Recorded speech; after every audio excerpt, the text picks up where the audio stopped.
eccoci qui a fare una conferenza ufficiale del movimento estremista ligure. Abbiamo aspettato ieri sera che si collegassero in diretta quelli di Mentana, quelli di Primo Canale. Siamo stati lì con la mano così aspettando che si collegassero, non si è visto nessuno. Quelli di Primo Canale abbiamo cercato anche di inscenare lì per lì un'alluvione, niente, non è bastato, non si è visto nessuno. Allora la facciamo noi ufficiale a tutti i nostri amici che sono a casa, che ci stanno guardando in questo momento. Questa conferenza stampa è per denunciare un enorme broglio elettorale.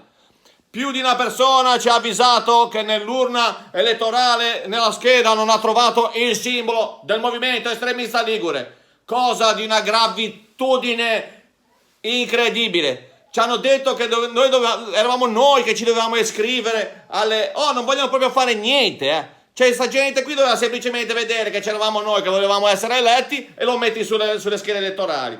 Anche della gente che non vedendo il simbolo lo ha proprio disegnato con la matita e tutto, niente, ci hanno annullato la scheda e non ce l'hanno dato nemmeno indietro, che magari si faceva un bel quadretto che ti può anche fare bello nel tinello. Quindi la conferenza stampa noi l'abbiamo detta qui per fare questa grossissima denuncia. Saremo costretti la prossima volta a indirci delle elezioni solo noi, ce le diciamo noi, ci costruiamo proprio dei seggi nostri con le schede nostre, gli amici dei bagni che adesso stanno smontando tutte le gabine, hanno detto che ce le prestano per fare proprio le gabine elettorali e quindi la prossima volta non ci sarà bisogno. Quindi, conferenza stampa, se qualcuno c'è da fare delle domande, lo faccia. Sì, eccomi qua. Eccomi, sono da questa parte, mi vede? Sono il ribatto del Gazzettino della Val Trebbia. Cosa vi sentite di dirci ai liguri che vi hanno votato? Noi quello che diciamo ai nostri amici liguri è una cosa sola.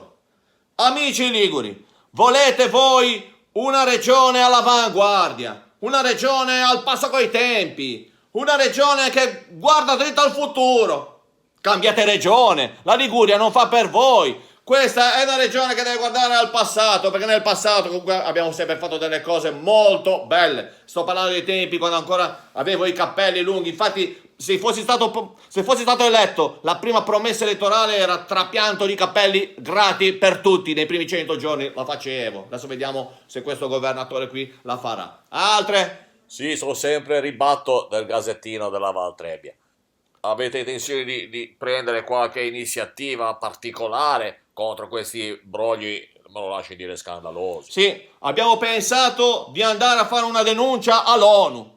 Oggi pomeriggio telefoniamo per prendere un appuntamento, perché lì vanno solo su appuntamento, non è che ti puoi presentare all'ONU e ti aprono. E quindi noi ci chiederemo anche con delle richieste importanti, che facciano un embargo e sanzioni economiche per la Liguria, che creino dal punto di vista navale un isolamento, anche dal punto di vista un corridoio umanitario con i caschi blu dell'ONU alle nostre spalle, in modo da isolare la Liguria come rappresaglia, e a noi ci va bene dal punto di vista proprio del Ligure.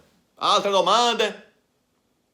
Se non ci sono altre domande, finirò con una frase di Nelson Mandela, che era di Torriglia, e lui diceva che ogni uomo lo capisca, che ogni uomo lo deduca. Bisogna scriverlo in ogni libro e la scritta è Milano Suca.